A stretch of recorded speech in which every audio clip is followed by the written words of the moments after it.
of us are from Asia. So some of us obviously are from, maybe we're from, listening here, we're maybe from Asia, perhaps we're from India, perhaps we're from Africa. But if we're kind of, got a white European background, we track ourselves back to the Greeks, and we track ourselves back to the Christians. And I mean, the Christians and the Greeks and the Jews. So the view we have usually is of a creator, or it's either the materialist philosophical model or the creator. They're the views we have.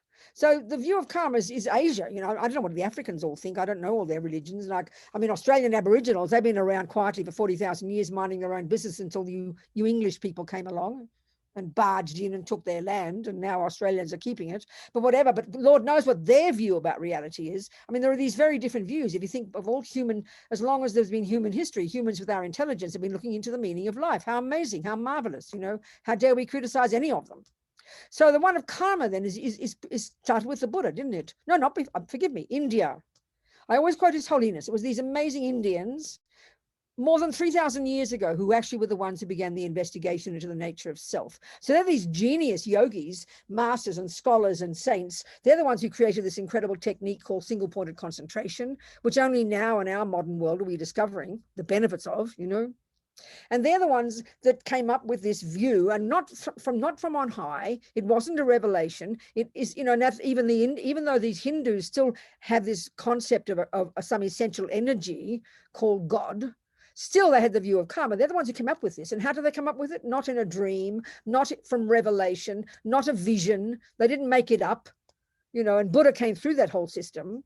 It's the observation of the great yogis in subtle single-pointed concentration, which is, of course, a state of mind that you can accomplish that is a much more subtle state of mind. And that's the one you have to hypothesize the possibility of that in order to even begin to contemplate the concept of karma. Otherwise, it's just too ridiculous for our minds, This is their observation. So Buddha went as far as he could go in that system, and then he diverged in his own direction, which is how come we have Buddhism, specifically in relation, or particularly in relation to his own experiential findings about the nature of self. So of course, the view of karma, Buddha didn't chuck out whatever he learned from the previous amazing yogis. He retained, but he continued and moved on in his own direction, So the law of karma is something that's utterly natural to people from that part of the world. So Tibetans, they started listening to, the Guru Rinpoche went there in about 700 or 800 or something. I'm not sure at history. I'm not good at history. And these views became, entrenched in Tibet. And so for 1,200 years, it's been the most natural thing in the world for Tibetans, in the same way that the philosophical materialist view or the creative view are just natural to us. So when we hear about karma, it just seems like the wackiest thing we've ever heard, you'd be considered a total sinner if the Christians, they do, in fact, the Christians and the Muslims and the Jews all posit a creator, right? So Buddha's fundamentally different in that way. And that's something, it's not meant to be a criticism. I'm recently in a class, somebody very gently pointed out to me that, that actually Jesus and Buddha have many similarities, because I always sound so shouting and loud and aggressive when I talk, and I said to him, I'm not trying to go against Jesus. I'm just trying to point out the differences, because we have to hear the differences. We have to understand the differences if we want to understand karma. But often what we do is we take it from our Christian, for example, Christian, we could say, maybe, or Jewish, if that depends on, if whatever it is. But basically the dualistic view of a creator who is the source of the universe, who makes us, makes the rules, and then, of course, has the role of punisher and rewarder. Well, there's no concept like that in Buddhism. There's not. But we bring that view into karma and then just hear it as a variation of punishment and reward, in fact, And it's completely inappropriate. It's just not like that. And it takes us a while to hear this, because not only, you can't blame your Christian mummy or your Jewish mummy for having this dualistic view of being a naughty girl and a good girl and punishment and reward and all that business, right? Which is very deep in our bones. The Buddha would say that view, that dualistic view of punishment and reward is a function of our own deluded mind. We've made this up, So there's no view like that in Buddhism, although it's very interesting. If you read Tibet kind of stayed very comfortable up in its own little area on the other side of the mountains, and no one interfered with them for 1,200 years. At least until 1950. Well, actually, it's not true. The Jesuits went there in the 14th century. They even translated the Bible into Tibetan, but they couldn't get a single Tibetan. They gave up and left, I think there's a few Muslims in Tibet. Now it's quite different, of course. So the view of karma, of no creator, of of our mind being beginningless and endless, of our mind being the creator of our own experiences, this is just the natural law for them. This is just what they take for granted, in the same way we take creator for granted. So, but it takes us a while to hear it. And so hearing it in isolation, we make it another variation of punishment and reward. But it can't be that, because Buddha does not assert.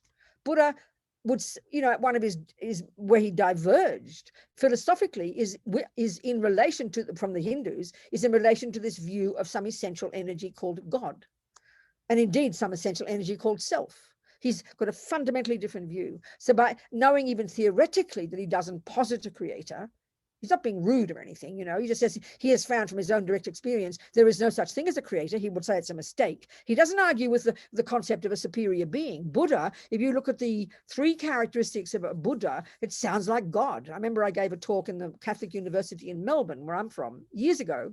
And I remember I had a 20-minute slot in this conference. I've mentioned this often. And I didn't know what I was going to talk about. And I looked, the morning I had to give the talk, I looked up the Merriam-Webster dictionary for the definition of God. Well, 3 essential qualities. 1, infinite wisdom, infinite compassion, infinite power. Guess what? Buddha has found that also are the 3 essential qualities of a Buddha. The radical difference is that everybody can become one. So of course that's the worst possible sin of pride, if you say that in Christianity. You can never become God. That's not possible. But that's the point in Buddhism. That we don't need creating. Our mind is beginningless. Buddha says, and this is the law of karma, which we're going to get into, we do find creating our own mess and, fortunately, our own happiness. We are the boss. His Holiness called it self-creation. It's a shocking concept, and it really does take us a while to hear it, because it fundamentally is different from the creator religions, and in many ways absolutely fundamentally different from the philosophical materialist views. So it takes time to think about it, not just to be cliched. Oh yeah, I like karma, I believe in karma. That's not helpful. Got to know it. So there's certain fundamentals we have to know, because then as we progress, we can learn more and more the subtleties of it, and eventually when we really become realized beings, we can actually see the truth of it, Or indeed, as His Holiness the Dalai Lama says, if you eventually get to a point where you prove that Buddha is wrong from your own direct experience, of course you must reject him. That's the approach in Buddhism. Buddha's not the boss. We are the boss, which is why I love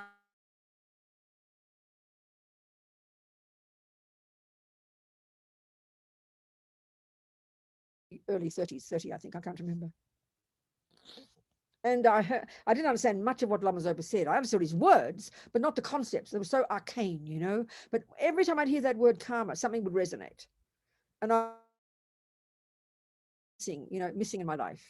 And somehow, but many Buddhists have no interest in karma. I know a group of Buddhists who are very wonderful people who do lots of social work. They don't even mention the word karma. It's almost some Western people, modern people, are almost embarrassed by the idea of reincarnation, like as if it's something made up by the hippies in the 1960s, some ridiculous, absurd view, So no, I don't speak Sanskrit, and I believe the word means action, but I remember reading somewhere Alex Berzin saying it means something else, but I can't remember what it is. Never mind.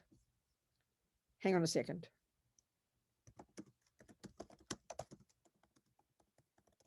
So let's look at it. This is the whole point. Let's look at this law of karma.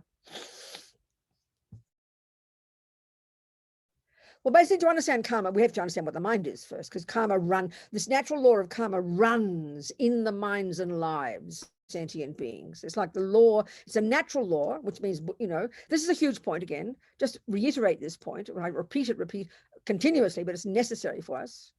The Buddha is not a creator. Therefore, he's not coming from on high and saying, you must believe this. He didn't make it up. He didn't come from revelation. It didn't come from his dream. It didn't come from a vision. It's not speculation. It's his observation. So there is only natural law. Okay, there are rules. There are Buddha's rules. There are laws that come from the Buddha.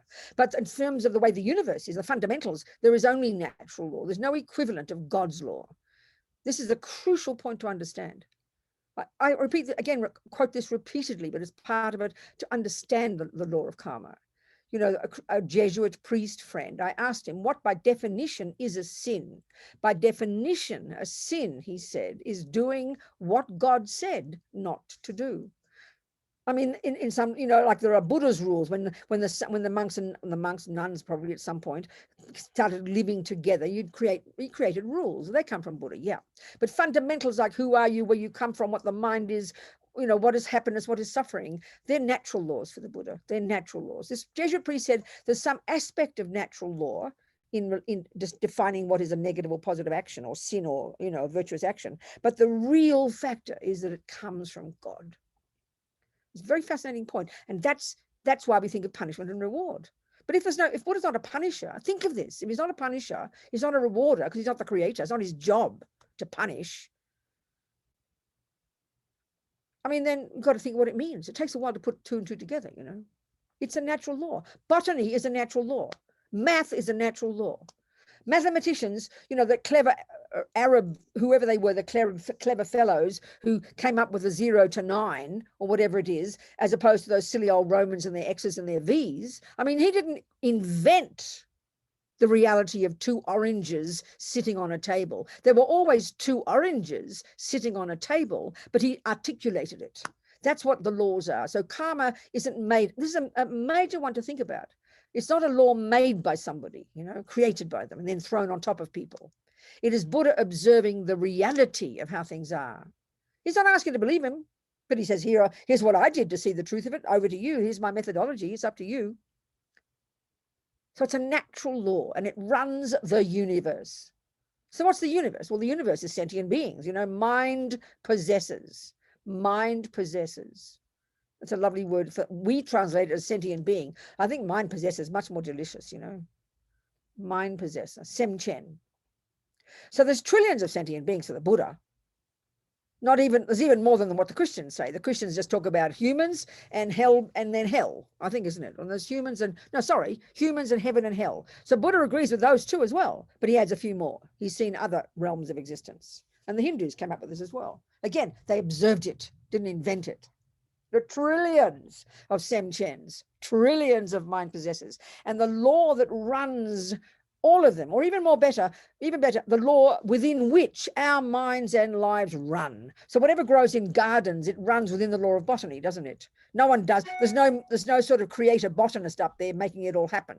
In other words, botany doesn't go to sleep if you forget about it. No, it's a natural law. You bring all the conditions together and things grow. Well, that's karma. And the law of karma, particularly Buddha's expertise, is in terms of happiness and suffering. Happiness and suffering, you know. And one way of framing all of the Buddhist path is in terms of how to get happiness and how to stop suffering. Okay, so this natural law that runs the universe, within which the universe runs. So the Buddha's basically saying every millisecond of what any sentient being says and does and thinks, every millisecond. There's no millisecond that it is not happening, you know, this process.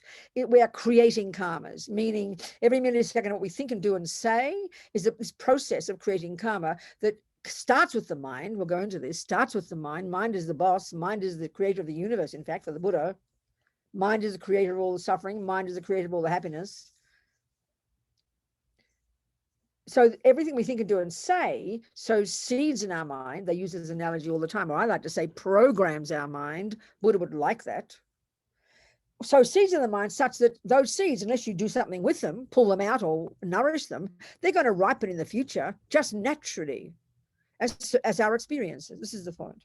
So there's 4 ways of dividing these experiences of ours, 4 ways in which our present actions ripen in the future. Or indeed, at this moment, there are 4 ways every second that we are experiencing the fruits of our past actions. So those 4 ways, and I think if we start to even begin to understand this one, even theoretically, it really helps us explain, if we're using this as our working hypothesis, it helps us explain our lives and everybody else's. Not just, oh, why did that happen? Oh, it's karma. Can you explain it? No. What's that like saying you see things growing in the ground? Oh, what's all that about? Oh, that's botany. Can you explain it? No, it's just botany. That's useless, isn't it? Oh, I believe in botany. I'm happy for you, but it doesn't help. You've got to know it, not believe in it.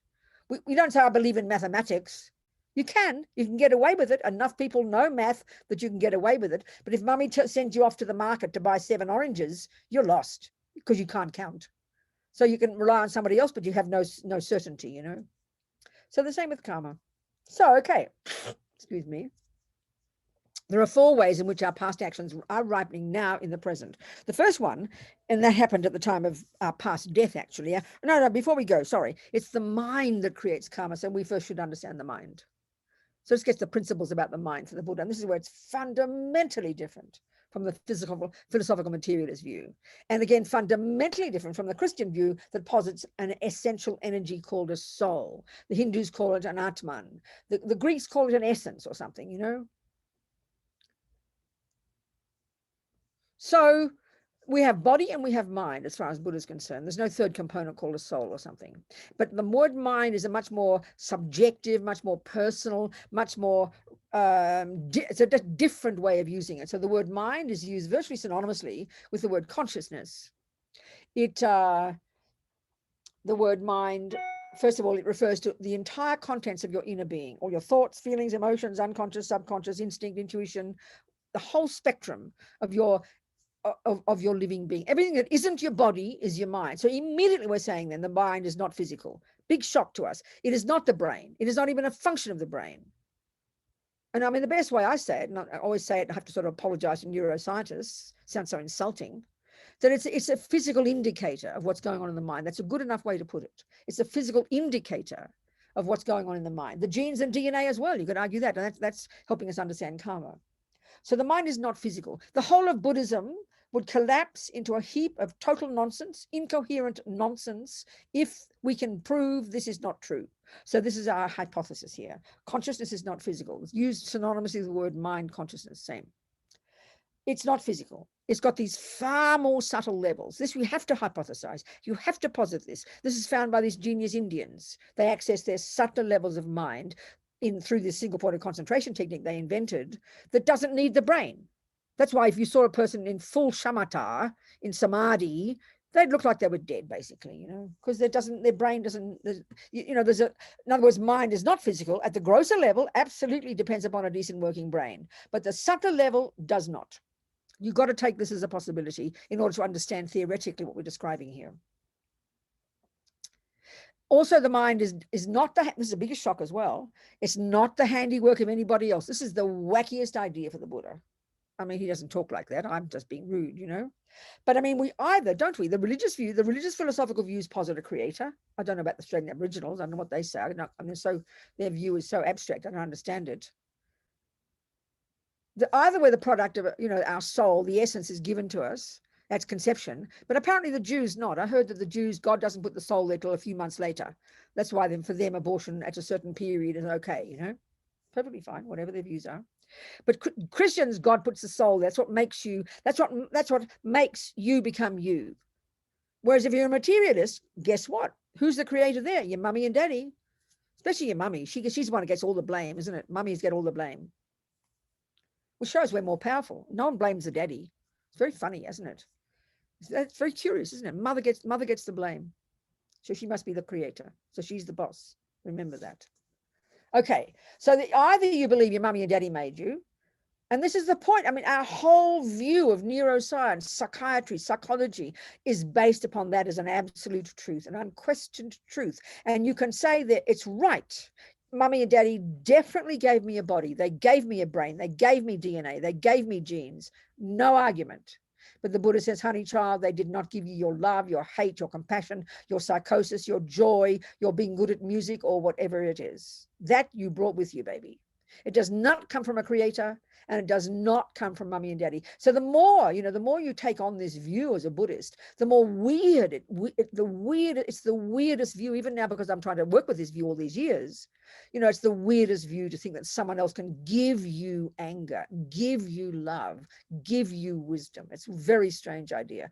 For the Buddha, mind is totally personal. And this is why the beginning to talk about karma, that the main source of my anger is my past anger. The main source of my being good at music is my past being good at music. The main source of my being good at soccer, same thing. It's not a complicated concept, but it's so utterly different from the view we have, that I'm good at music because my mummy was a musician. No, mummy was good at music because she brought it with her from the past. I was good at music because I brought it with her. And it was convenient that I got born to a mummy who nourished, by teaching me, who nourished my music, my music, you know. It's not a complicated concept, but it's just so different from what we take as the truth. It doesn't mean that mummy doesn't play a role. I mean, absolutely. So let's look at this in the framework of the Four Noble Truths, okay? The Four Noble Truths is Buddha's first teaching. And these, actually, the four, I always say, and I think it's probably true, that the truths aren't noble. I think it's the four truths for the noble ones, the four facts for the noble ones, okay? And noble one is some term that refers to somebody who's realized these truths, these facts. And of course, it's not, of course, but it is, in fact, it's framed in terms of happiness and suffering. So suffering, actually. So the first one is there is suffering. And Buddha describes 3 levels of suffering. The suffering of change, and all pervasive suffering. And we're going to start discussing the suffering, the one that's in the face, which is when the miserable things happen. That one we all get. So there is suffering. The second of these facts is there are causes. And this is like amazing. There are causes. 3, he's found you can get rid of the suffering and its causes, and 4, how to do it. I mean, it's very practical. It's a wonderful presentation, you know. It can be, of course, it can be presented in much more nuanced, more sophisticated terms. We'll just keep it very simple here, okay? So we all know we don't want suffering. The first kind of suffering is the one we know, we agree with. The first kind of suffering is, Buddha calls it the suffering of suffering, or the suffering of pain, whatever you like, you know. It's when the bad things happen. And we all know instinctively, automatically, immediately that we don't like that. You look at the monkeys and the ants as well. You can see by their body language, they don't like their food being taken. They don't like being beaten up, you know. It's something utterly primordial in every living being. And so, of course, what we have to do is understand the logic of that. And that's explained in the second noble truth. The second fact is that, so here, Buddha's view of the universe is that everything's dependent arising. This is the most sophisticated presentation of his findings, which leads us to the most sophisticated realization of the emptiness of intrinsic existence, which comes at the end of the Lam Rem, that everything is dependent arising. Everything exists in dependence upon different factors. Well, here, the law of karma is a marvelous first example of that law. That everything exists in dependence upon causes. So there are many, many, many causes for everything that arises. We know that. So if you're growing a garden, you know that you've got to put many, many things have to come together really nicely just to get a rose. But you can narrow it down to some fundamentals, can't you? And you can narrow it down to first one, the main cause. The main cause of a rose is the rose seed. Very simple. The essence of rose exists in the rose seed. You know, but you can hold a rose seed up in the sky for 22 years. You won't get a rose unless you have all the other causes, the secondary causes, the other conditions. So this is the dependent arising of everything. You can't a rose does not exist in isolation. It's got many, many causes. But the crucial one is to get a good rose, you need to identify the main causes. Same with Buddha. Same with here. So he's describing here what is the cause of suffering. So there's, you know, my boyfriend, Kerry, and he punches me in the nose. What is the cause of my suffering? Well, for us, it's a really simple answer. Robina, why are you upset because Kerry punched me? No one will argue with that. No one will say, I don't think you've got the whole thing there, Robina. What's going on? Nobody would argue with this. As far as we're concerned, there's one cause of my suffering. And actually, there's one cause of my happiness. Why are you happy, Robina? Oh, Kerry was so kind. No one argue with that either. Maybe there's more to it than that, Robina. No. Kerry's the main cause of my happiness and the main cause of my suffering. This we get. Look at the world. Look at how we think. You know? So in other words, as far as we're concerned, speaking more broadly, the view that is instinctive in our ego and also is reaffirmed in our psychology, our neuroscience, and so on and so forth, in the materialist philosophical presentation of the world, the main cause of suffering, and indeed happiness, it's good to remember both, is out there. It's out there. It's out there. It's out there. And the second we wake up in the morning, where do we pay all our attention? Out there. Why? Because we're trying to find the thing that will trigger happiness, and we're trying to avoid the thing that will trigger suffering. This is the logic. Nobody questions this, and nobody had to teach us this. This is primordially deep in our mind. And Buddha says it's a load of nonsense. Well, not extreme. It is true. The external world definitely plays a role. It is true, Kerry's kindness is a vital role in my happiness. But all he's telling us is it's not the main one. It's quite a simple point. It's not the main cause. That's all he's saying. My mother teaching me music absolutely was vital for me to learn any bit of music that I did learn, you know, but it's not the main cause. The main cause of my being good at music was my practice of music from the past. So the implication, of course, here is this mind of ours. I got sidetracked before. I was talking about how we believe either we come from mummy or we come from God, but not for the Buddha. And we certainly don't come from nothing. I'm just going to say this point. I forgot it. We don't come from nothing. Where do we come from? Previous moments of our own mind. And that's, of course, the reincarnation one, which is just hilarious for our minds, you know. But I mean, it's not a difficult concept. Again, your continuity of consciousness, your mental continuum. They have that term in Buddhist psychology. This moment of my mind comes from a previous moment of this mind. In an unbroken chain of mental moments, you had perfect memory. You track it back to the first second of conception. The egg goes back to mummy's body. The sperm goes to daddy's. And where does your mind come from? The previous moment. It's not a complicated concept, but you have to posit the possibility that it's not physical. And it is its own entity. That's the Buddha's view. It's like a river of mental moments. Mental continuum. And then, of course, you have to keep going back and back. You know, and because the law of cause and effect runs the universe runs within the law of cause and effect, you cannot possibly have a first chicken and a first egg. You can't have a first moment of anything, but we desperately want a first moment. This is something that's totally fascinating. It is shocking to hear that there can't be a first moment of your mind, which means it's beginningless. This is just the most bizarre thing we've ever heard. It's even as I say it, it feels so peculiar because we are so addicted due to ego grasping, due to the rooted delusion ignorance. We believe in this dualistic view of there has to be a first thing. And of course, that's why we've created the concept of a creator.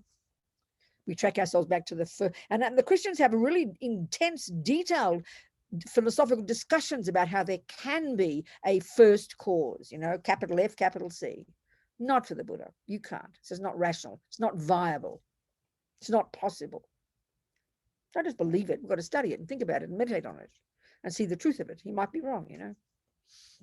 So our consciousness is a beginningless and endless continuity of mental moments. So this is an interesting point. If you're a Theravadan Buddhist studying in Thailand or Burma, you will hear that when you achieve your own liberation, when you've quit all the suffering and its causes, and you've achieved liberation from suffering, your nirvana, when you die in that life, you're gone like a puff of smoke. So it's a very different view. As His Holiness said, we Mahayanists disagree with that, you know. We have a problem with that, he said. It was very sweet. The Mahayana interpretation is that mind is endless as well. And its natural potential is to be perfected, to become a Buddha. Buddha, I always neuroses, the causes of suffering from our mind, and Da implies the development to perfection of all the goodness and wisdom and clarity. That's Buddha. So that implies the job. So here we are in learning about the law that drives our happiness and suffering. We need to know the nuts and bolts of it, you know, because it plays out in your mind and then in your life. So, okay. So your mind is beginningless and endless. Your mind is not physical. Your mind has more subtle levels of capacity. Your mind has this amazing potential to be rid of rubbish and full of the goodness, Buddha. And your mind is not the handiwork of mummy, daddy, God, or anybody else. It's its own entity. It's its own continuity of mental moments. Okay, so the first noble truth, there is suffering. And the first kind of suffering of the three kinds is there is a suffering of suffering, which is really when the bad things happen. Now then you've got, so to help, okay, let me think. Okay,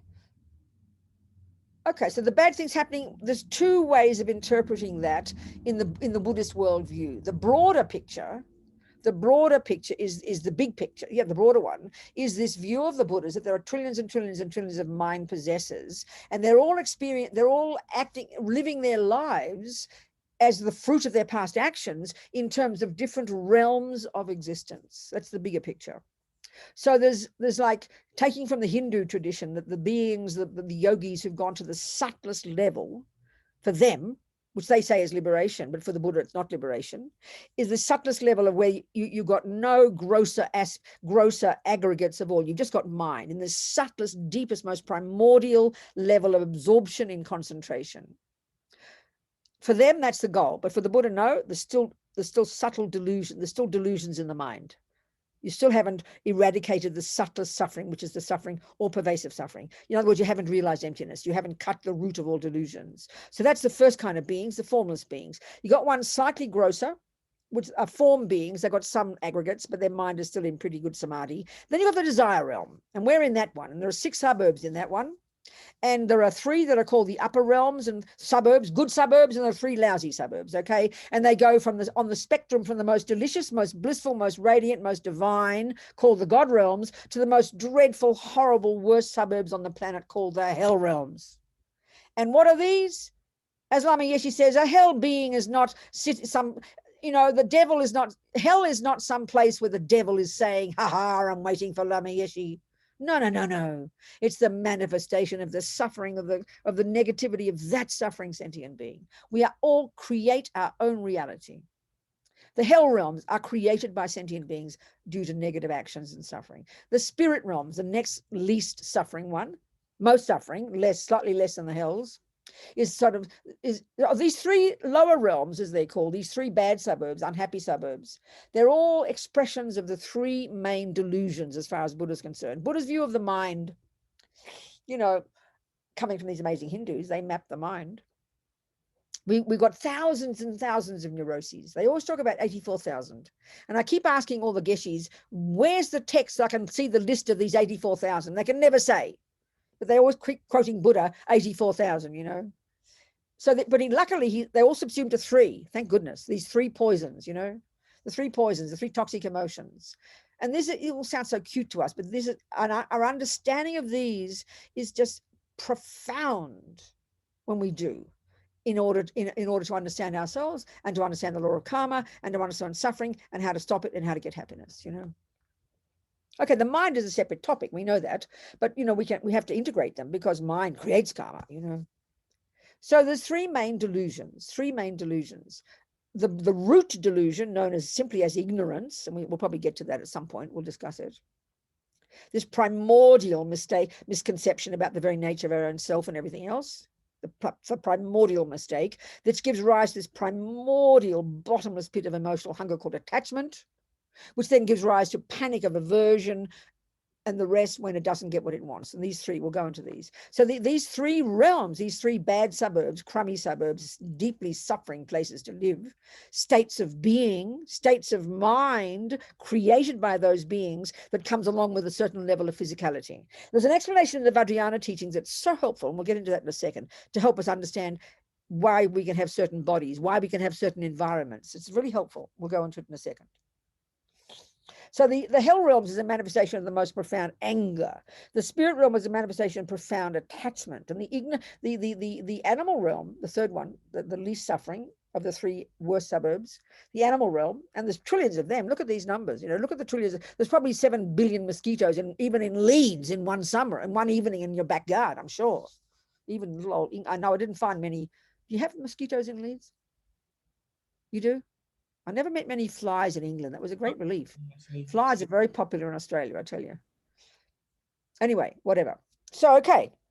The animal realm is the manifestation of a particular aspect of the root delusion. It's like a deep kind of ignorance, a deep kind of stupidity, a deep kind of narrow-minded, fundamentalist type of mind, fixed, narrow-minded. And this levels of suffering of these is inconceivable to us if we haven't begun to look into the mind, I remember Lama Zopa said at Kopan, one of my friends told me, he said, if we could just for a moment have a direct experience of the mind of our little doggy woggy, who we think is so cute and so happy and so divine, if we could just for a moment have a direct experience of their own mind, he said the suffering, the mental suffering, would be so unbearable.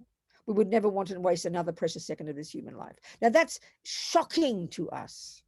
I don't think we don't even see human minds. We just see the indications of mind. If Kerry smiles, I can imagine maybe he's got a happy thought.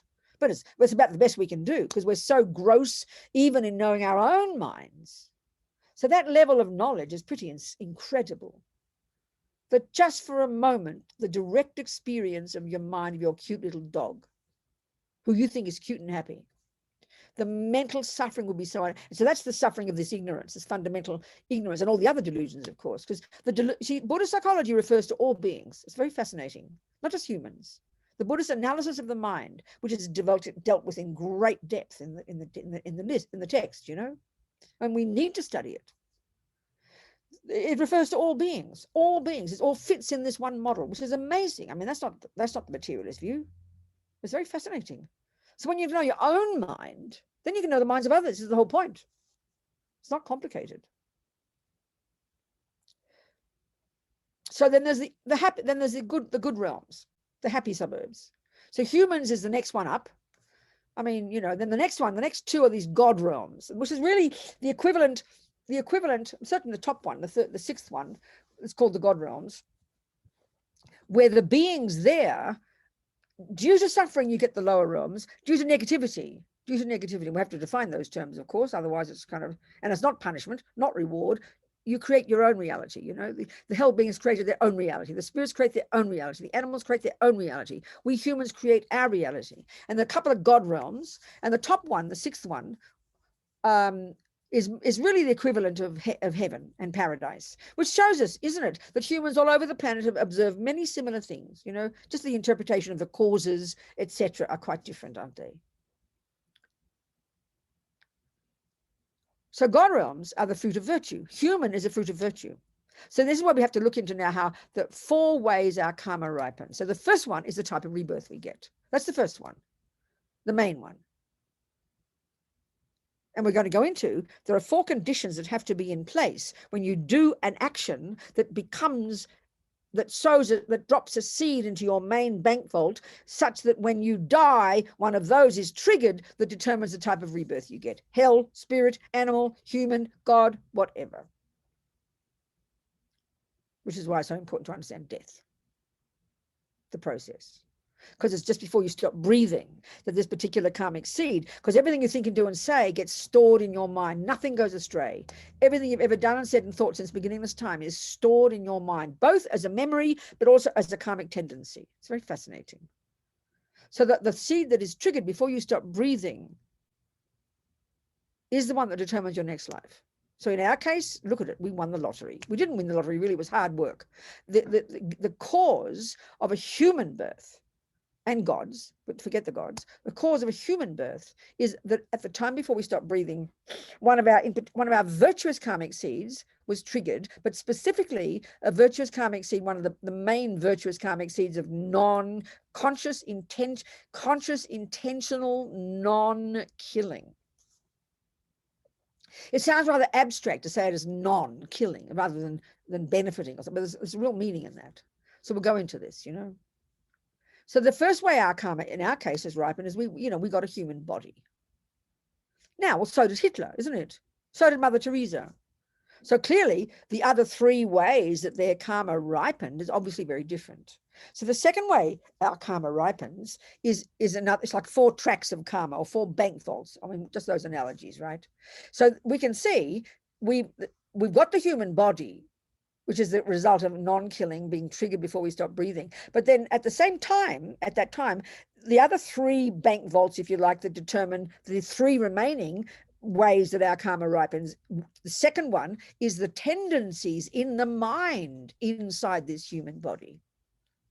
Your tendencies, and that's where you've got the difference. Mother Teresa and Hitler, look at the differences, you know. So you can get the result of non-killing of a virtue, but be born as some kind of complete wacko psychotic, you know, like Mr. Old Hitler, with his weird views and his misconceptions about reality and happiness and suffering. Look at him, you know. Or look at us. We've got lots of dumb negative tendencies, haven't we? So that's, you know, the miracle. If you can be born with good tendencies as well as get a human body, that's amazing. We'll go into why this happens, you know. The third way in this life that our karma ripens, the first one is called the fully ripened result, which is in our case human. The second one, our own mind itself, our own mental tendencies. And these seeds are triggered at the same time, at the time of death, you know. We're already programmed, well and truly, before we even die. Our future life is already programmed. Maybe your mummy and daddy hadn't even met each other yet.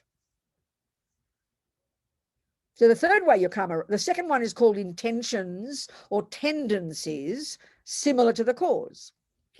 Whether you're born with a tendency to like football, killing, anger, sex, whatever it might be, your tendencies. They're your past tendencies. And this is the crucial point. These tendencies of yours, which we believe mummy and daddy gave us when they hopped into bed and the genes popped up, no, this is already programmed well before they hopped into bed, okay? Or wherever they hopped. They do not come from your mummy and daddy. This is such a crystal clear point, but we struggle to hear this because we're so convinced that it's genes and DNA. That's all part of the rod, but they're the physical indicators. They're the physical components. No contradiction. The third way our karma ripens in this life is pretty straightforward. Look at it. It's called experiences similar to the cause. Well, guess what? We're very social beings, aren't we? We got born in a human body. Our darling mummy gave us a human body. You know, it's amazing. So we rely upon a human mummy. Then we have a daddy. Then we have siblings and aunties and uncles and rats and cockroaches in the kitchen. We live in relation to sentient beings, don't we? Well, Brent generally, and it's not totally right, but it's pretty much that this third way our karma ripens, think about it. It's how we're seen and treated, pretty much, not totally, by others.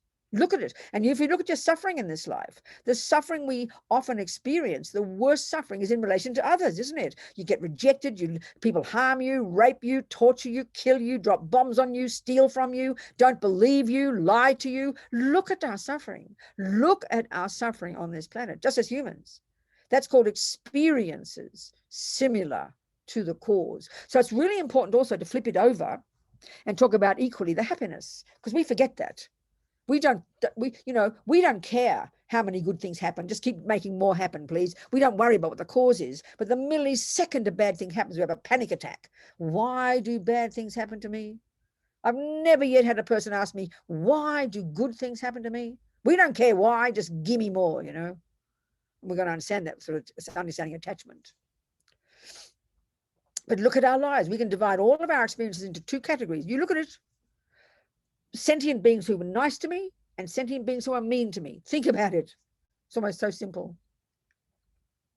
Experiences similar to the cause. There's more to it than just that, but that's pretty much the way we relate to other beings, you know. The fourth one is called environmental karma. This one's really abstract. How can it possibly be that my own tendencies, my karmic actions can cause the universe to be harmonious or disharmonious? So one thing I heard Lama Zopa say, and certain little things you can hear that kind of help you put two and two together, help you put the pieces of the puzzle together, you know. In the Vajrayana model of the universe, they talk about really, very simply, there are trillions, which is Buddha's view, trillions and trillions and trillions of minds. And as His Holiness says, all those minds, and then, the second component of the universe is matter. And what's matter? 4 elements. I mean, we used to talk like that back in the medieval days in our culture. But this is still the view in Buddhism, and it's the Vajrayana model, that the matter of the universe, including this, look at it, this is the 4 elements, isn't it? So all minds, as His Holiness says, all minds are inextricably linked to their own set of the 4 elements. This is so fascinating. So then, as Lama Zopa said one time, which was so helpful for my mind, he said, you know, in the Kala Chakra Tantra, these sutras and tantras, those words are used to refer to certain texts, and they're used to refer to a certain level of practice. So in the Kala Chakra Tantra, and this is the expertise of the Vajrayana model, which comes from these amazing Indians, these Hindus, you know, these genius beings, that as Lama Zopa said, in the Kala Chakra Tantra, there are these detailed descriptions of the intimate relationship between internal and external energy. Well, internal is mind. External is the elements. So in the Vajrayana model, we've got gross consciousness, which is inextricably linked to this gross body. Look at it. You got an eyeball, okay? Eyeballs don't see things. Eye consciousness, that part of your mind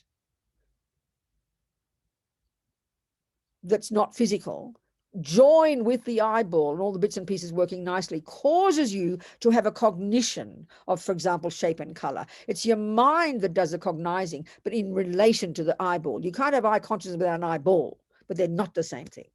So the gross body is inextricably linked to our gross sensory consciousness. Look at it, you know. Now you've got subtle mind. And then you've got subtle physical energy. And the subtle physical energy, and this is a Tibetan medical system, you know, they're based on this. It's similar to the Ayurvedic system. It's similar to the Chinese system. You've got this subtle wind energy coursing through these 72,000 subtle channels. And inextricably linked with those wind energies is all your states of mind. I mean, this is weird for us because we think it's up here, isn't it? The brain. We do have a brain, no problem. But this is a very different analysis, obviously, that all our different mental states, the thousands of negative and positive ones, are all linked to their own wind energies. And all these wind energies are coursing through these 72,000 subtle channels. So your Tibetan doctor will feel your pulses, and she'll feel an imbalance of a certain wind energies that she recognizes is related to your anger, which is why you're exploding all the time in these rages, because your wind energies are out of whack. So she gives you some herbal medicine to calm down your wind energies, which helps your anger, which is linked to those wind energies, inextricably linked to those wind energies, helps it calm down, you know. It's very fascinating. So, as Lama Zopa said, even just when your mind is angry, and anger is prevailing in your mind, angry thoughts, that already, of course, programs your mind in those tendencies. But crucially here, the point I'm making is it impacts upon, pollutes the wind energies that are subtle physical energy that are related to anger. And that programs your mind and your physical wind energies. And eventually those polluted wind energies manifest as sickness, ill health. That's exactly how it works. Your own mind from the past creates ill health. And so eventually, in turn, that even impacts upon the external elements. And you get born in San Francisco and they have earthquakes, you know, where all the external elements are completely out of whack. It's not made by a creator. There are not just physical laws on their own, but it's the fruit of the actions of all the millions of people, whoever it is lives in San Francisco at the time there's an earthquake. So, and that's environmental karma. This is the fourth one. It's called environmental karma. So everything is created by the mind. All minds over eons and eons and eons of time. There's no role of a creator. None of it is accidental. None of it is random. The physical matter has no power on its own. It's just inert. It's the four elements, and what activates them, what causes them to be what they are, starts with the mind by impacting upon the internal elements, which eventually impacts upon the external elements. Now look at the moment. Look at COVID-19. The whole world is suffering in one way or another from the consequences of past killing. So this is I'm giving an example now. So the four, let's just use one action, one negative action called killing. So there are four results of killing. One would be if that's the seed that's triggered, if your predominant habit in that life might be killing, or maybe you die very unhappily and that triggers a killing action from 42 lives ago, that will program your mind to go, let's say, for example, to a lion mother's womb. Well, look at a lion mummy's body. It's ready-made. I mean, a lion's body is ready-made to kill. They've got big claws, you know, tough body, powerful. The mummy lions, especially, they get the breakfast. They kill the buffaloes for brekkie, and the daddies want to have them first. So that you create the cause to go to that environment called a lion's womb, you know. So the first way your killing ripens is as a suffering type of rebirth. That's one example. The second, and these next three can play out in a human life. And this is why living in vows, we're going to go to this, is fundamentally necessary. These three results that are like the residual results left over from past negative actions that we haven't fully purified, that continue to manifest in this human life. So we get a human life like winning the lottery, then we just tip it down the toilet because we haven't purified we haven't purified all aspects of killing. So we wake up in this life with a tendency to kill. That's the first way it ripens. Now look at the human planet. Look at human beings. Most humans kill something. Forgive me, but most religions say it's okay to kill this or that being. I was taught as a Catholic, I'm not criticizing, this is a fact. I was taught as a Catholic that God made animals for our benefit, including to eat, you know. It's a gift from God. I'm not criticizing, I'm just stating it. So most humans kill something. So that, you know, but so that's the tragic one. That's the tragic one, that the tendency to keep killing is the worst of the three results, because the next result is you get killed or die young. We think that's terrible. It is. But if you continue to kill in this life, guess what happens when you die? Straight back to the lower realms. You just wasted your whole human life, tipped it down the toilet.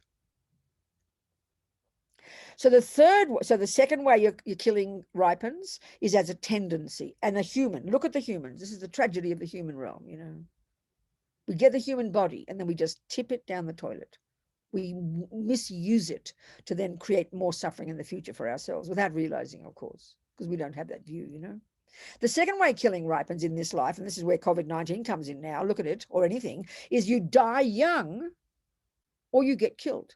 Now look at that. Look at the millions. I mean, we tend to think, you know, you live till you're 97 and everything else before that is a mistake. No, it's just a fruit of killing. Your non-killing petrol tank ran out, basically. So look at, you know, the babies who die.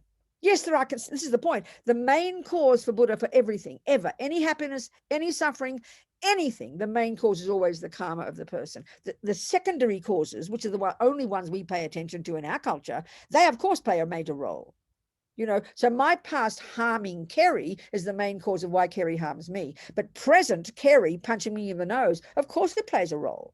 But I created the cause for Kerry in the first place to punch me. So Buddha puts us squarely in the center. Okay, it sounds funny. Squarely in the center of our own happiness and suffering. It's, I mean, the more you think of this view, the beginning you think of it as shocking. You mean I'm the blame? No, you're in charge, babe. It's, I mean, if we really begin to apply karma, it transforms us because we realize we're in charge. We realize everything we think and do and say will bring results just because it's the way the law is, you know. It's very powerful.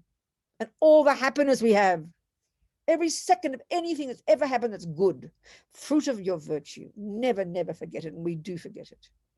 So the third way, the second in this life, the way that killing ripens is you get killed. Now look at the world. Look at the world. You know, at the moment, you know, you visit your grandma in hospital or you breathe somebody else's breath. They kill you. You get the virus and you die, you know, or you die young. Babies die. 3-year-olds die. Teenagers die. Healthy people die. No medical cause, we say. We can't understand it because your petrol tank of non-killing ran out. Because non-killing is the cause, in just the same way that killing is the experience similar to the cause of killing is you get killed or die young. Well, the experience similar to the cause of non-killing is that you don't die young and you don't get killed. Well, so far we're in that category, aren't we? So don't waste your life. You know, your petrol tank of non-killing hasn't run out yet. How amazing. And the third one in this life, the fourth altogether, is environmental result of killing. And that would be the physical world itself harms you. Look at the world. Look at the suffering of the world, the physical world, the pollution, the air, the water, the food. You get ill, you get sick easily. Your body is weak. You get always no well-being, no health. You get sick. You eat food that poisons you, you know. The air, you breathe it and it harms you. Isn't it? Look at the world. So, and that's COVID-19 now, isn't it? Look, the physical world now, the environment is your grandmother, your auntie, your uncle. They've got COVID-19 and you touch them and you can die. It's always like, I remember in Queensland, it sounds very funny, there's this kind of creature called a cane toad. They brought them into Australia. Like, I mean, the English brought the rabbits. I don't know who brought the cane toad in. Anyway, so this cane toad is so disgusting. People happily run over it and squash them to death. But apparently a cane toad, they brought them in to stop something else eating the cane, you know, in the cane fields in Queensland. But apparently this cane toad is so disgusting that any animal who eats it dies an agonizing death.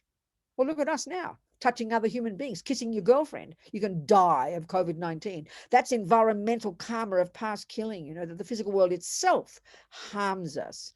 Doesn't nourish us, you know. So the thing to get from this, of course, because we're talking about the Four Noble Truths, which is suffering, we've got to keep remembering, extrapolate, and remember the happiness part, because we never, ever, ever, ever do. We take good for granted, we take happiness for granted, and we panic when unhappiness comes. And there's logic to that, and we understand attachment and aversion, which we'll go into. Now I've talked for a whole hour, and I think it's time for some questions. Come on. I've said a lot already. Any questions at all? Just to clarify definitions, points I've said, so we can continue. No, nothing. Yes, good. John, talk to me. You mentioned tendencies of mind. Yes, John. Is that the thing that we should be working on to change? Absolutely, you got it, hit it on the head, John. Yes, that's the one, because that will bring all the good results. That's the point. Yes. That's the tragedy. If we look at the negative tendencies, that's the tragedy of the life and the suffering of human beings. That's the tragedy. If we can change our mind now, then we're sowing every second, we're sowing new positive seeds. And if you can try and clean up the act and get better if you're sick, fine. But we focus only on that.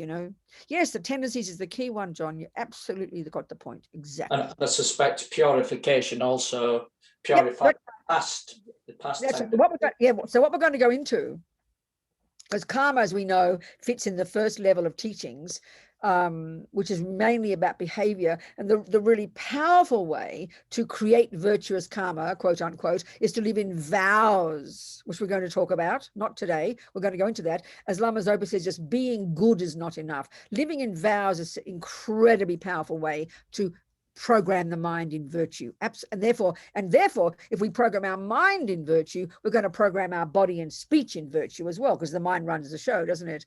So living in vows and purifying, these are the two main tools that with which you can guarantee you'll die a happy death and get a happy rebirth and keep on moving on your spiritual path. These are the fundamentals, John, and we're going to go into these. Absolutely. Yes. Spot on. Good. Thank you. What else, people? Anything else? Any other questions? Yes, Maddie. Yes, sweetheart. Yes, Venerable Robina, thank you. I have a two-part question. The first would be, how do you face that ignorance? How do you, I feel like I've gotten a lot better at recognizing my attachment, but I still have this attachment to the ignorance that makes it very hard to get to know other people's minds.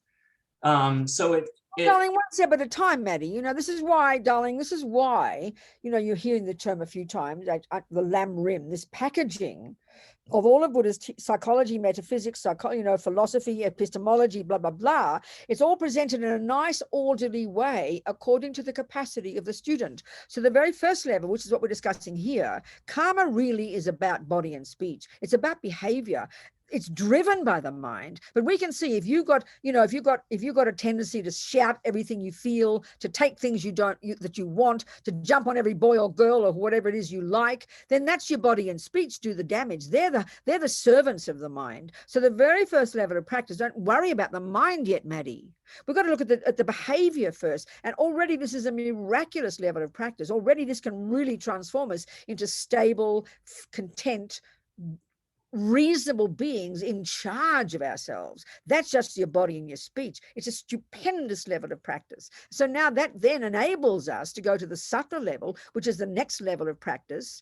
And that's where we now start to become our own therapists and start to look into not even the ignorance yet, Maddie, not even the ignorance, which is the root delusion, but we start to look into attachment and aversion and all the dramas, all the branch delusions, and begin to subdue those. So even if we get this level of work done, before we even get to the root ignorance, Maddie, if we've calmed our body and speech down and our mind, they don't talk about it so much. It always sounds like so forbidding, got to give up this and give up that, renounce this, renounce that. It sounds very depressing, but the kind of person you'd become if you've got harnessed your body, speech and mind, even to some degree before you even get to the root ignorance, you'd be blissful, you'd be joyful, you'd be in charge of yourself. And then of course, just naturally as you're going along, you get more and more insight into yourself, but automatically, Maddie, as you get insight into you, honey child, it gives you insight into others just naturally, because we're all made by all variations of the same recipe, So by working on it, so it's one step at a time, it's incremental.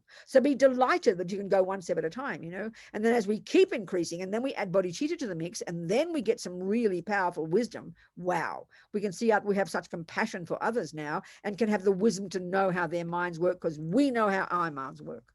So it's one step at a time, honey.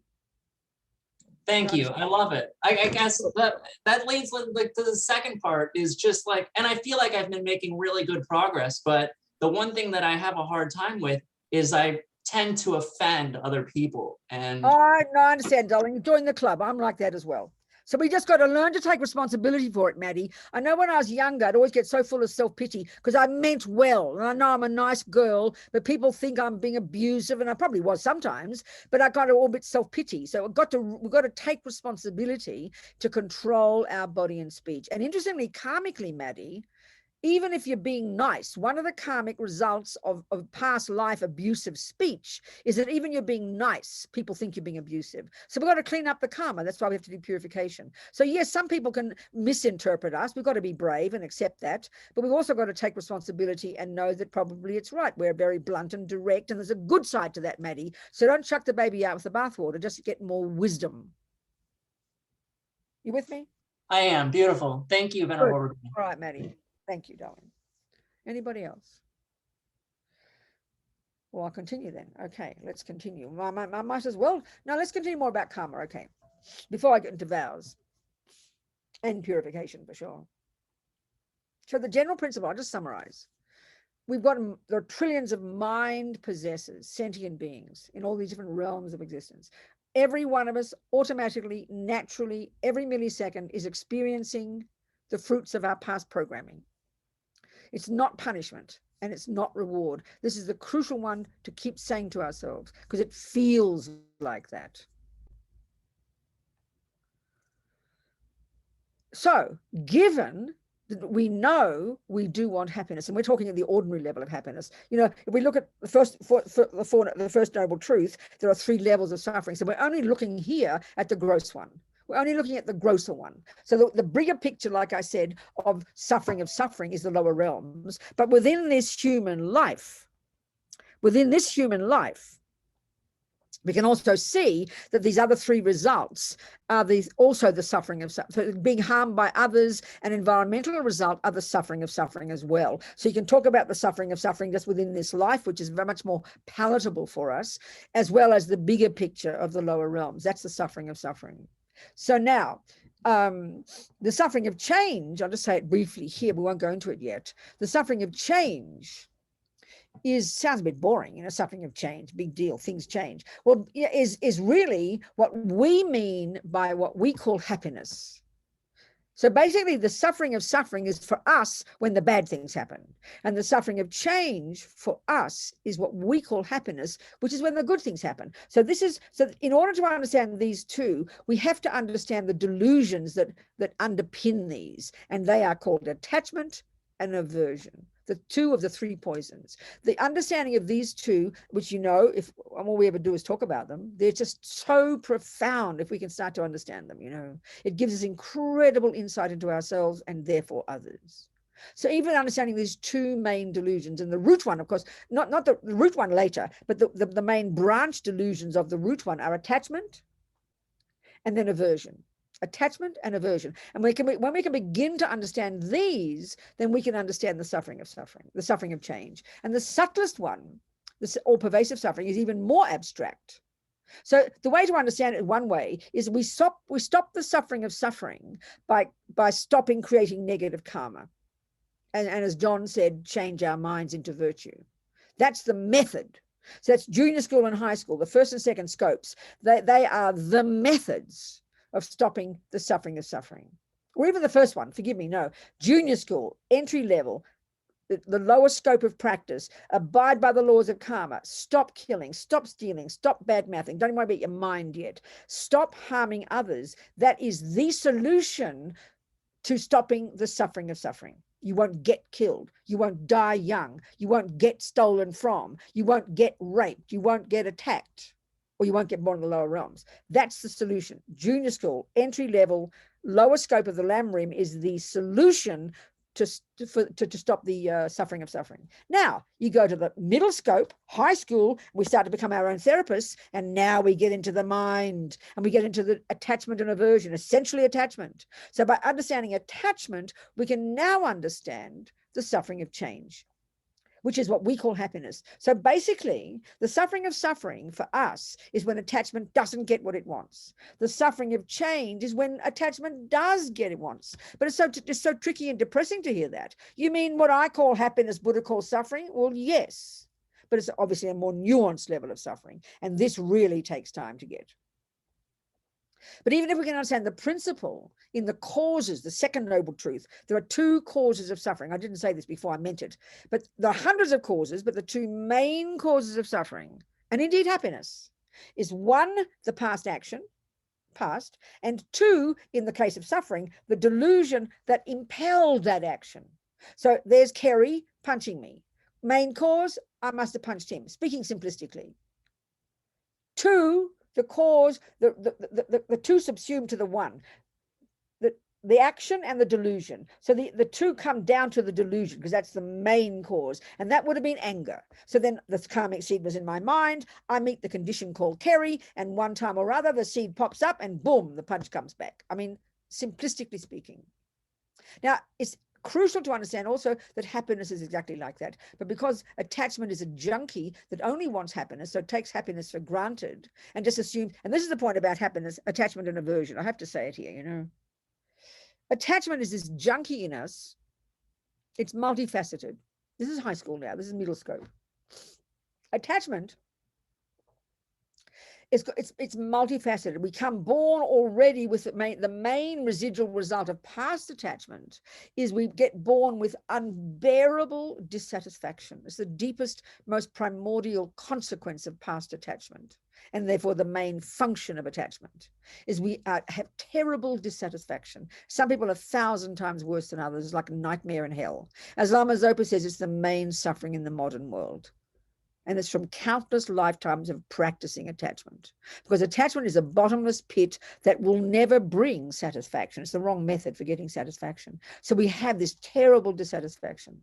I don't have enough. I don't get enough. I don't have enough food, not enough money, not enough this, not enough that. And the worst one, the worst, most painful level, we call it self-hate. We call it self-hate. That means totally dissatisfied with me. I am not enough, you know, and therefore I am too fat. I am too this. I am not that. And this is attachment's voice. It's the ironic thing of attachment. This is the underpinning. This is kind of like the energy of attachment, which then, of course, because you don't have enough and aren't enough, you keep hankering after something, which is the next level of attachment. And what do you hanker after? Well, usually you open your eyes, it's the five senses, isn't it? The five objects of the five senses. That's the grossest level of attachment, the objects of the five senses. And attachment is this lie. Then the next level of attachment is this lie that exaggerates the deliciousness of the boyfriend, the deliciousness of the handbag, the deliciousness of the cake. And then because you're hungry, attachment is hunger, basically, emotional hunger. And then you suddenly see the cake, and then the attachment goes berserk and gets all overexcited and starts anticipating the joy that you're convinced will come when you get the cake. Then you build up all this fantasy and all the expectation. It's the next level of attachment. The expectation is enormous, and you get the cake. And before you know it, you've eaten 5 pieces and you want to vomit. What happened to the happiness? It changed from nice feelings into unnice feelings. I mean, that's a whole nother discussion, you know. So attachment is massive, primordial, unbelievably subtler and more nuanced than we can even imagine, because we don't even have the same definition in our culture, you know. And then, of course, the millisecond attachment is thwarted. The millisecond attachment doesn't get what it wants. That's called aversion, right there. And that's got multifaceted as well. Violent anger is the obvious level of it. Have a panic attack, shout, yell, kick, scream, look at the world. That's thwarted attachment. It's called anger. Milder levels of anger in more kind people, in softer people who don't shout and yell. And this is the trouble. If you're a kind person who doesn't shout and yell, you don't think you have anger. I'm sorry, honey child, you do. But it manifests as annoyed, upset, frustrated, irritated, worry, anxiety. They're all functions of like attachment and aversion working intimately together. Everybody has it to some degree or another. And then finally, aversion. If thwarted attachment, which is 1,000 times a day, attachment won't get what it wants. It builds up, for the more quiet people, it builds up into profound despair and depression, you know. But our tragedy in our culture is we wait till it's too late to do something about it. That's our problem, you know. So attachment and aversion run the body and speech. And they're all driven by, of course, the ego grasping, the root delusion. So the first level of practice, abide by the laws of karma, don't kill, don't steal. 7 baby things. Buddha just exhorts us to stop doing 7 baby little things. Don't kill, Three things of your body. He exhorts us not to kill, not to take the ungiven, as Lama Zopa calls stealing, the Tibetans call it that, and not to jump on the wrong partner. Control your sexual attachment, just don't jump on anybody you feel like. And then the four of the speech, which is us humans, isn't it? We're so clever with our speech. Don't say words that aren't true. Don't say harsh words, abuse people. Don't say bad things about people behind backs. And don't just rabbit on about nothing. 7 little instructions. I mean, it's nothing. 7 little things is nothing, But as soon as we hear it, though, we go, oh, that's punishment, that's reward. Someone's squashing me, telling me what not to do. But if you learn to drive a car, you learn probably 100 things you shouldn't do, and you learn them happily because you want to be a good driver. Well, these 7 baby things are the method for you to become a marvelous human being. You should be so blissed out, not to kill, not to steal, not to lie, not because you'll get punished. That's the typical view. So we get all kind of childish. I'm allowed to do what I like, we say. I mean, it's nihilistic. It's dreadful. So that's the view of karma, fundamental.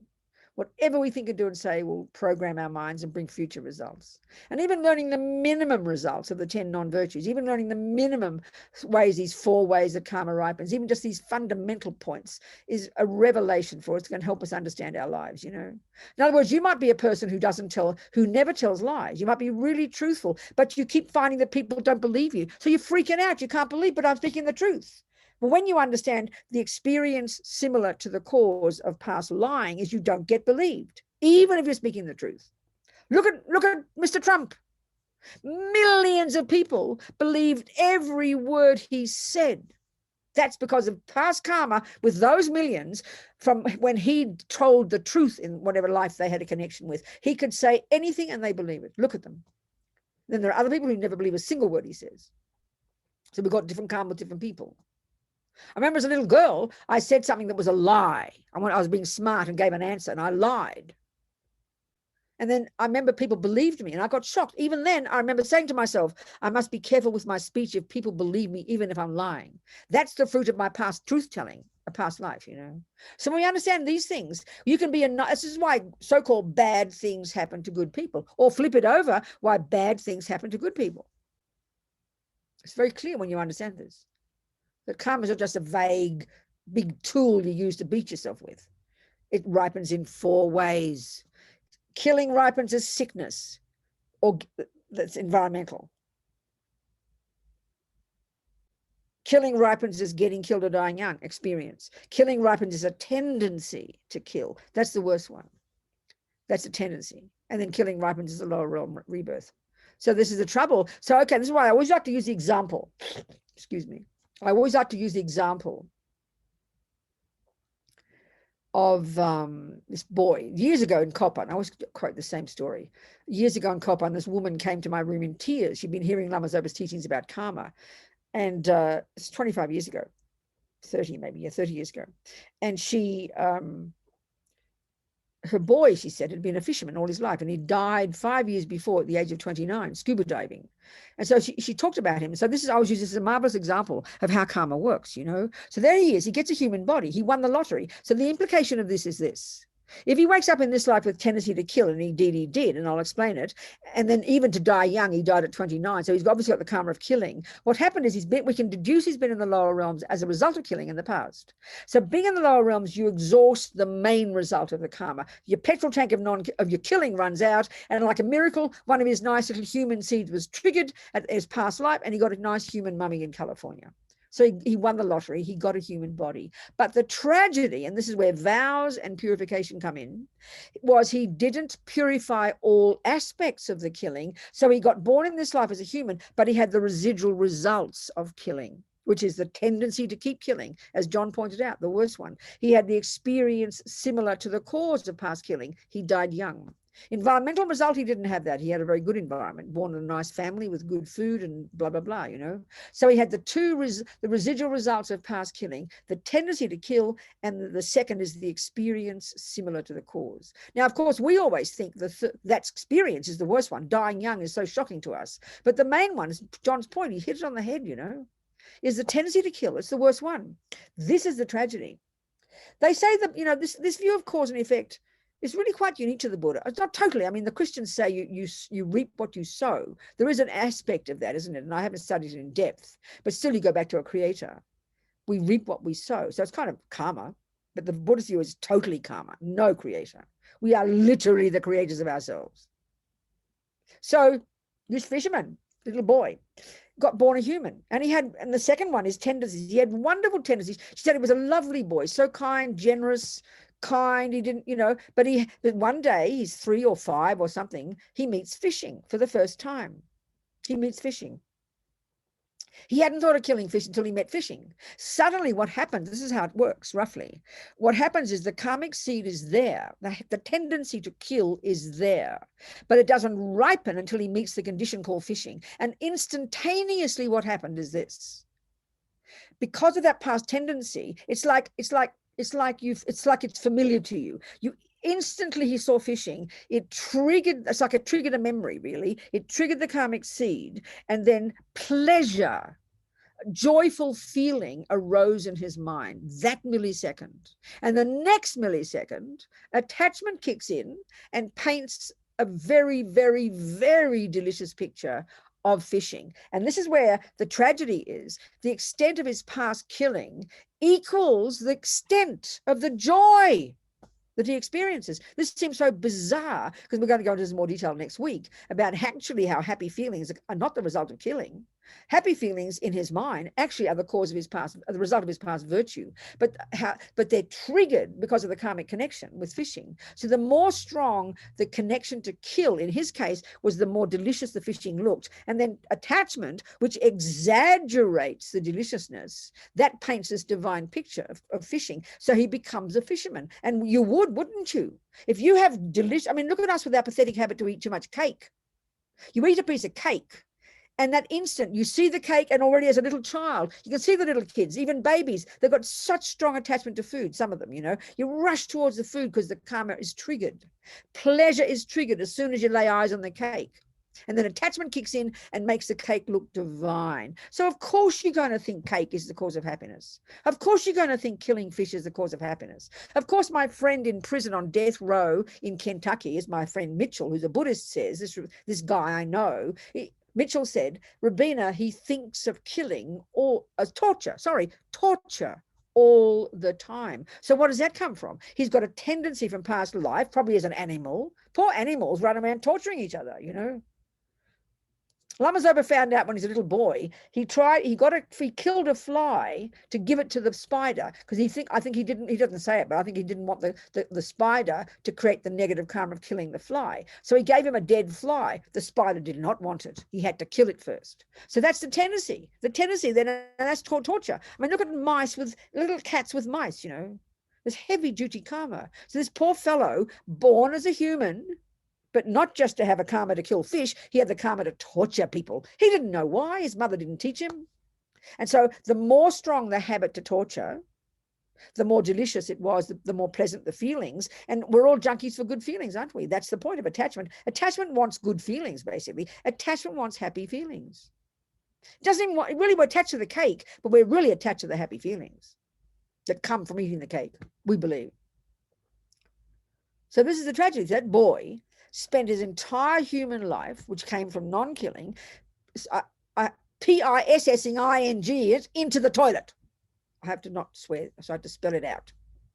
And never realizing, this is the tragedy, karma, it just seems so heavy, that we create our own reality, but it's marvelous that we can hear it. But not a single being in the universe thinks this.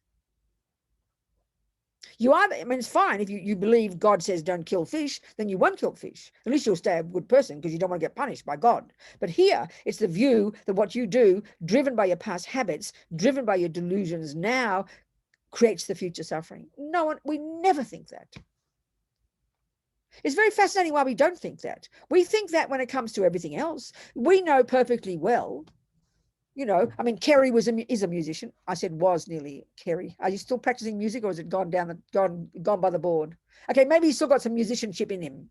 So when Kerry studied music, he knows perfectly well, you know, when someone says, why are you good at music, Kerry? He doesn't say, oh, it's not my fault. It's Bach's fault. It's my teacher's fault. He doesn't say that. He is honored to take responsibility for his being good at music. He created his own musician. We get it when it comes to everything, but not emotional, not the person we are. Our rules for why I'm a miserable person, why I kill, why I steal, is because what your mother did and what your father did and what your Catholic nuns did to you. And we can't bear the thought that we are responsible. It's very fascinating, you've got to admit. So karma is the view that you're honored to own responsibility, because you know you create your suffering. Well, honey child, you can create your happiness. 2 minutes to go. So summary, we've done a pretty big summary of how karma works. We'll go into more detail next week. We'll go into how to purify it. We'll go into the vows. We'll go into more details about the 4 ways that karma ripens, blah, blah, blah, and have your questions ready. All right, people? Okay. Is that fine, dearest people? Lynn, is that all right? Kerry, you okay? That's good. Happy people? Okay, so I have to remember what I said. I tell you what, Lynn, because I give other teachings and I forget what I said. I'll try and remember, but if you can make a few notes of what the points I covered now, we can remind me next week. That would be very helpful. Thank you. Okay, darling people, let's do our 2 little baby prayers, just to sort of put the bookend of the other end of the event. The first bookend is the motivation, and now we dedicate. Good. So we're just thinking that these seeds we've planted, because there's no thought we've had that doesn't sow seeds, or as many thoughts as we've had in this last 90 minutes, there's plenty of them. We've sowed seeds. How marvelous. So we think we're going to nourish these seeds, you know. We're going to nourish these seeds with our virtue and our goodness as much as we can from this second forward, so that they do ripen in the future, no matter how long it takes, as our Buddhahood, so we can be benefit to others. And the other little prayer, where's the first dedication? There's no dedication prayer before the brief dedication. That's only the compassion prayer. Where's the Gewadi? No Gewadi there. Okay, we'll just do brief. So I'll do it in English. Don't worry about it. I'll sing it. The meaning I've just said is this prayer I'm about to sing now, that all the seeds we've planted by listening to these teachings, may they ripen in the future as our Buddhahood, so we can benefit others. Gewadi Nyududag Lama Sangye Drugyurne Drowa Chikyang Malupar Dei Sala Gopashok. And now this one, may the precious supreme bodhicitta, this outrageous aspiration to be of benefit to others, not yet born in the minds of others, arise, and may that has arisen not decline, but increase more and more. In other words, may love and compassion and bodhicitta grow throughout the world. Jang chub semchog rinpoche ma kye panam ke gyochig kye pa nyampa me pa yang gong ne gong du pelba shok. And then we think His Holiness and Lama Zopa and all our teachers, may they live long, long, long, long lives. Okay, so have you got the one that Lama Zopa's written? You should have that one from now on. Lynn, there's a prayer that Lama Zopa wrote. No, go back. Go back to the Dalai Lama prayer, Lynn. Lama Zopa's written a prayer, especially, that he thinks is better to say, because it's not just the Stone Mountains, it's the whole world. So that's the one we like to say now. So you get that and put that instead.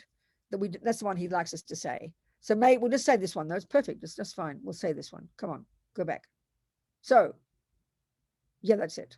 So then, you know, in the land encircled by snow mountains, but also throughout the whole world, you are the source of happiness and good, all-powerful Chenrezig Tenzin Gyatso. Please remain until samsara ends. And then Lama Zopa, because he's the spiritual director of our center, so we'll say that. Next one. But we think of all of our teachers, all our spiritual mentors, may they live long, long lives. So you who uphold the subduer's moral way, who serves as bountiful bearer of all, sustaining, preserving, and spreading Manjunath's victorious doctrine, who masterfully accomplishes magnificent prayers honoring the 3 jewels, protector of myself and others, your disciples, please, please, please live long. That's it. Thank you, Lynn. Thank you, everybody, so much. Thank you, Kerry. Thanks, so people. Much love to all of you. Thank you very much. I'll see you soon.